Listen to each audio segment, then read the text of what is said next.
You can tell if a watermelon is sweet before you ever cut it open from the outside in about 10 seconds, without a knife, without a sticker, without trusting a single word the store tells you. Just look at the bottom of it. There's a spot down there, a pale patch where the melon sat on the dirt all summer, and that one spot will tell you more than the price tag, more than the fancy display, more than the man stacking them in the bin ever could. My grandfather taught me that before I was tall enough to see over the wagon. We've done it this way for generations, long before barcodes. Long before a melon got trucked 2,000 miles and sprayed shiny to fool your eye. The plain folk, I was raised among picked watermelons by feel and by sight, and we were almost never wrong. The English world forgot how. Somebody made sure of that. Because there's good money in you not knowing. Stay with me. Because right around the middle of this, I'm going to show you the one mark on a watermelon that the old-timers swore by. The thing I look for first, every single time. It costs you nothing. It takes one glance. And it's the closest thing to a guarantee you'll ever get from a fruit that hides everything on the inside. Before we go further, do me one small favor. Drop a note below and tell me where you're picking your melons this summer, your state. Roadside stand, big grocery, your own garden patch. I read them, and it tells me who I'm talking to. Now, let me take you back. I grew up in Lancaster County, Pennsylvania. We had a melon patch down past the lower barn, near where the creek bent and the soil went sandy. My father planted it every May, and by August, the vines ran wild across the field like green rope.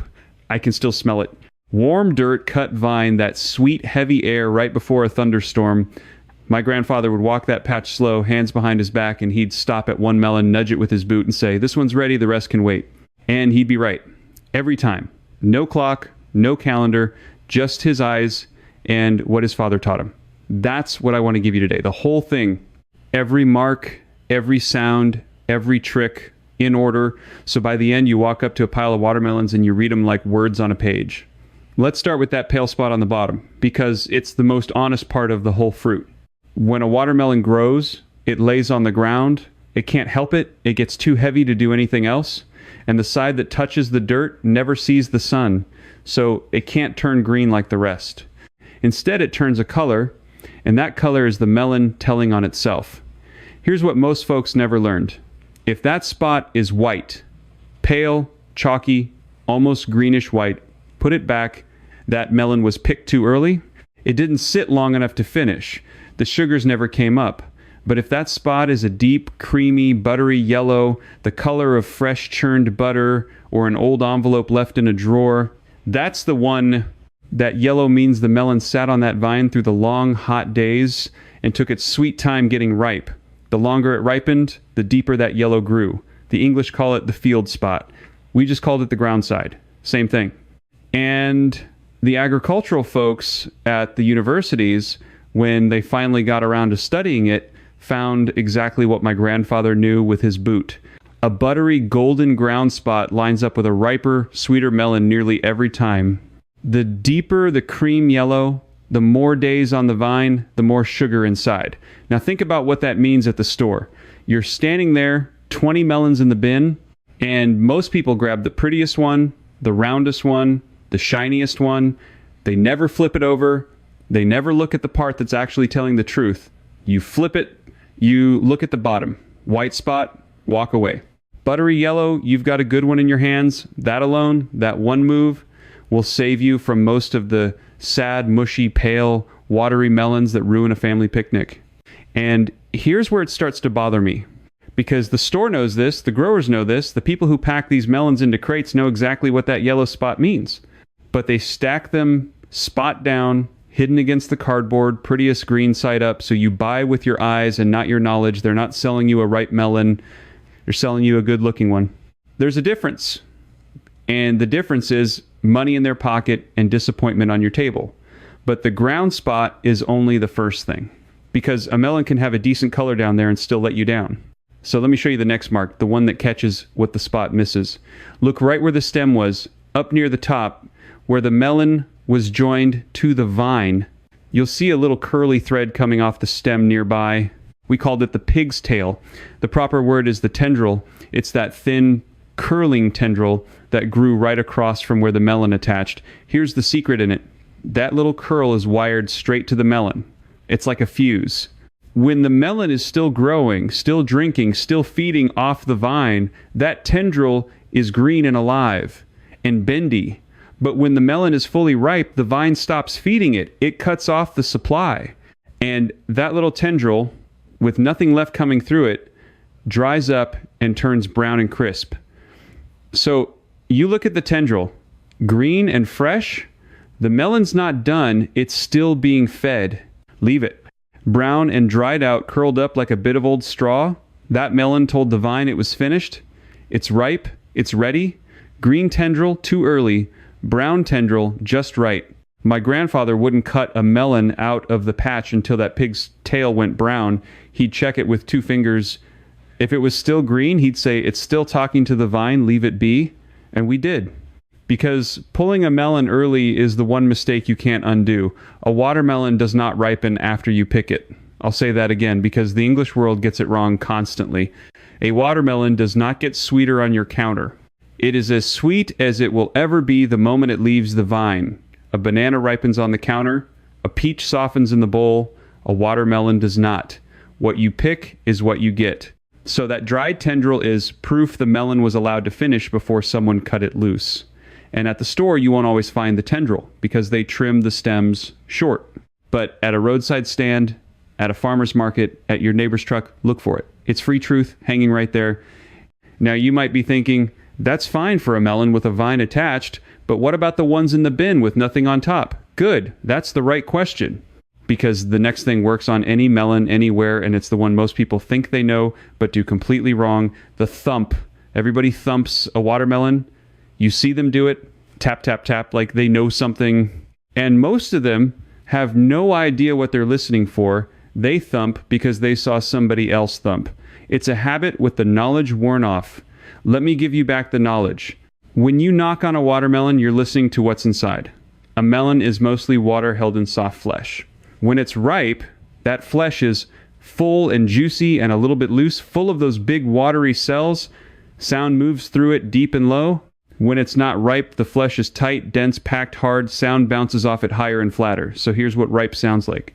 Hold the melon up off the table, off your other hand if you can. Give it a firm knock with your knuckles, like knocking on a door.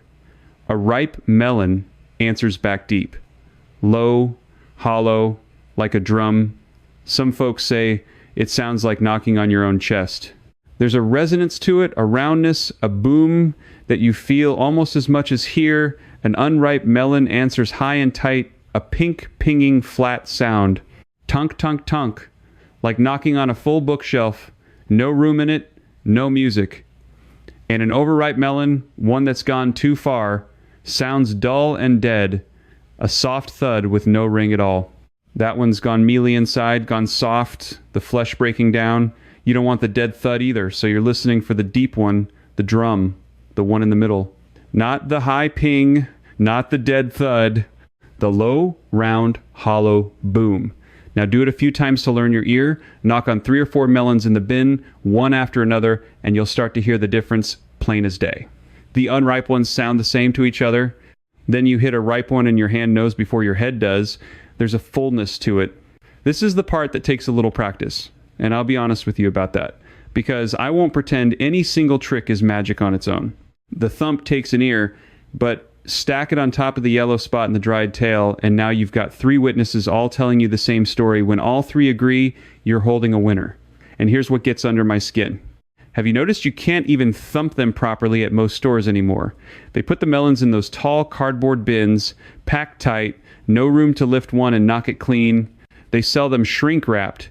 They sell them already cut into halves and quarters in little plastic tubs, so you can't test a thing. You're paying double, sometimes triple per pound for a melon somebody already cut, and you're trusting their eyes instead of your own. That pre-cut melon in the plastic clamshell, you're paying for their mistake. They cut the whole thing open, found it wasn't great, chopped it up, slapped a high price on the pound, and now it's your problem. A whole melon, you can read it. A cut one, you're just hoping they've turned a fruit your great-grandmother could judge in 5 seconds into something you have to buy on faith. That's not progress. That's just somebody making money off what we used to know for free. So let me give you more witnesses, because the more marks you can read, the less you have to trust them. Next, pick the melon up, actually lift it, feel the weight of it. A good watermelon is heavy for its size, heavier than it looks like it should be. That weight is water, sweet, ripe water packed into the flesh. A ripe melon is something like 9/10 water by weight, and you can feel that heaviness in your arms when you lift it. It surprises you a little, it pulls down. So here's the trick we used. Pick up 2 melons that look about the same size. One in each hand. The heavier one is almost always the riper, juicier one. The lighter one has air in it, or it dried out, or it never filled. Heft beats looks. Every time you've got 2 of a size, take the heavy one.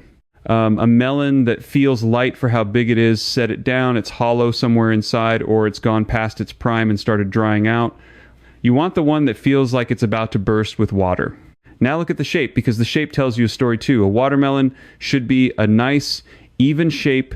If it's a round type, evenly round. If it's the long oval type, evenly oval, smooth all the way down.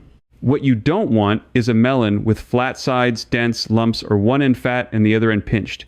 Here's why, and this is the part nobody explains.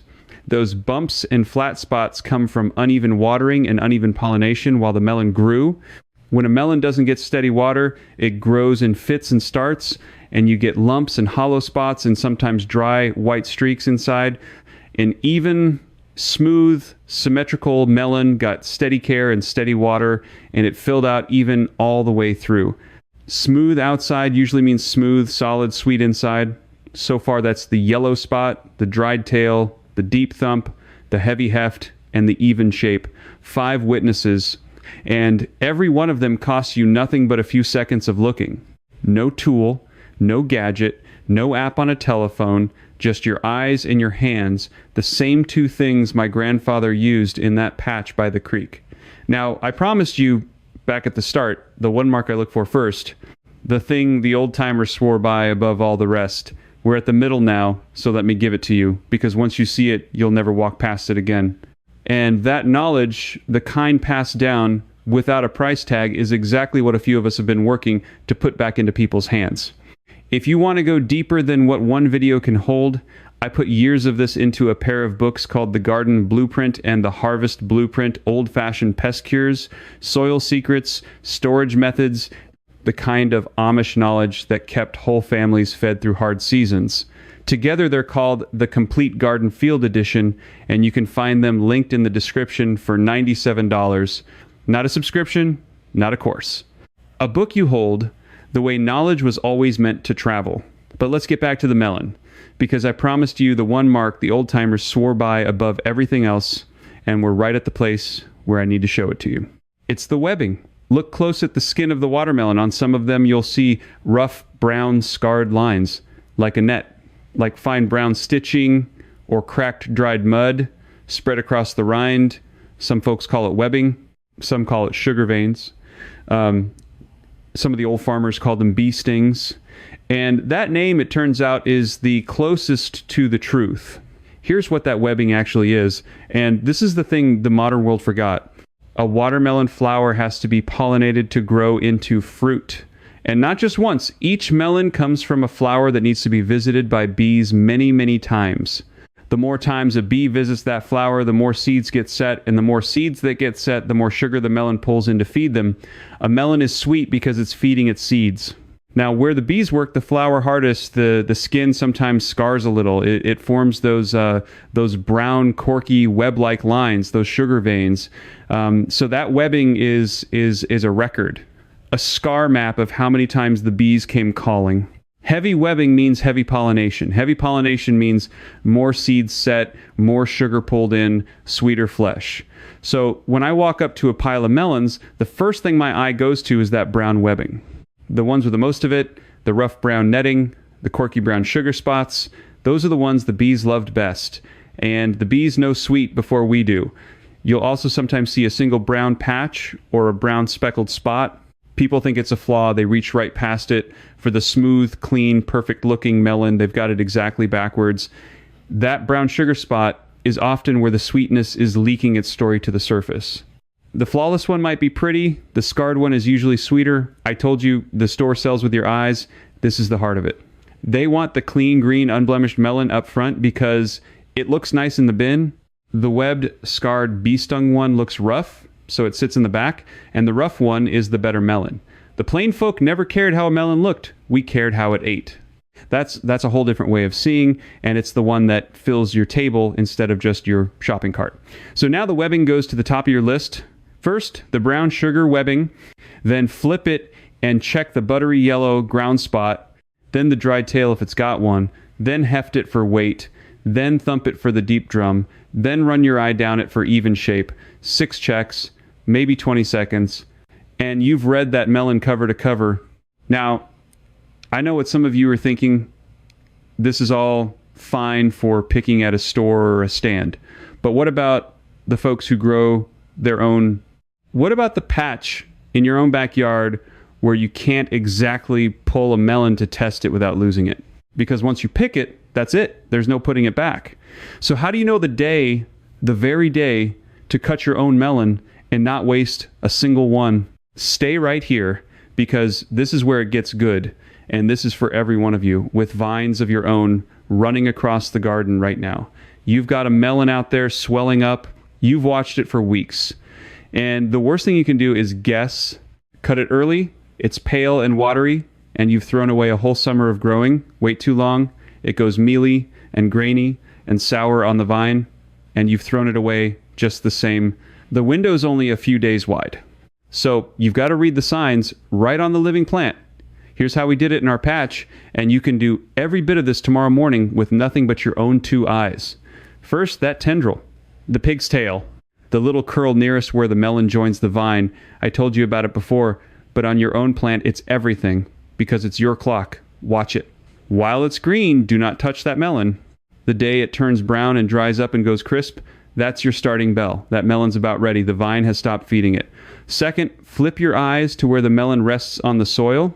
You don't even have to lift it much. Just nudge it and peek at the ground side. That spot will go from white to pale yellow to deep buttery cream as it ripens. When it's a rich golden cream, the melon's been down there long enough. Third, look at the whole skin of the melon. When it's growing, a young melon is shiny, glossy, slick looking, like it's been waxed. As it ripens, that shine fades, the skin goes dull and matte, flat looking. The bright green darkens, so a shiny melon on the vine is still green inside. A dull, matte, deep-colored melon is telling you it's done. This is a big one, and here's the science of it. That waxy shine is the melon protecting itself while it grows. As the fruit finishes and the cells underneath fill up and mature, that surface changes and the gloss goes flat. So the shine fading is the plant itself, signaling the fruit is mature. Dull beats shiny on the vine. Remember that. Put those 3 together on your own plant. Brown dried tendril, buttery yellow ground spot, dull matte skin. When all 3 line up on the same melon, take your knife out there and cut it. Don't pull it. Don't twist it. That tears the vine and can rot the stem end. Cut it clean, leaving a couple inches of stem, and bring it in. And here's a bonus for the home grower that the catalogs won't tell you. Stop watering so much in the last week before you pick. I know it feels wrong, but a melon flooded with water right at the end pulls in all that water and dilutes its own sugar. The flesh goes watery and bland. The old-timers eased off the water as the melons finished, and the sugars concentrated, and the flesh got dense and sweet. Dry it down at the end. Let it thirst a little. It'll thank you on the plate. So whether you're standing in a store, at a roadside stand, or out in your own patch, you've now got the whole method. You don't need them to tell you anything. You read it yourself. That's the whole point. That's what they took from people slowly over the years, not by hiding some secret exactly. Just by selling convenience until folks stopped looking, stopped knowing, stopped trusting their own hands. Think about how that happened. 100 years ago, near everybody had picked a melon off a vine, or watched their mother do it, or stood in a field while a grandfather knocked on one and nodded. The knowledge was just in the air. You absorbed it like you absorbed how to set a fire or salt a ham. Then the melons started coming from far away. Then they came pre-cut. Then they came with stickers promising sweetness, and every step of that, you handed a little more of your judgment over to somebody whose business is selling you the melon, not telling you the truth about it. I'm not angry about it, exactly. We plain folk try not to carry anger, but it's a shame. it's a waste. Because the knowing was never hard, it was never expensive, it was never out of reach. It was a yellow spot and a brown curl and a deep knock. And a whole industry got built on you forgetting those three things and reaching for the prettiest one instead. Now let me give you the finale. The thing I've been saving, because there's one more piece, the most surprising of all, and it comes from the folks who study this for a living, finally catching up to what the old farmers always said. You know how a watermelon has those dark green stripes? Most varieties do. Dark stripe, light stripe, dark stripe, all the way around. Most people never look at the stripes for anything. They're just decoration to the eye. But here's the thing the old timers noticed, and here's the thing the science quietly confirmed. On a fully ripe melon, the contrast between the dark stripes and the light stripes gets stronger, sharper. The dark green goes darker, almost a deep forest, and the light stripe stays pale, so the lines stand out bold and clear. On an unripe melon, the whole thing looks more even, more washed together, the stripes blurry and close in shade, but that's not even the secret. The real one is smaller and stranger, and it's the field spot. Again, but deeper than I told you the first time. Look at the field spot one more time, but this time look for a ring of color or little raised dots in it. On the very ripest melons, that buttery yellow ground spot will sometimes show fine little raised bumps or a deepening to almost orange at the center. That's sugar. That's the melon so full of sugar that it's showing at the skin at the one soft spot where it sat all summer. The old growers in tobacco country and melon country alike called the deepest ones the honey spot, and they'd pull those first and save them for the children. And there's a measured truth under all this.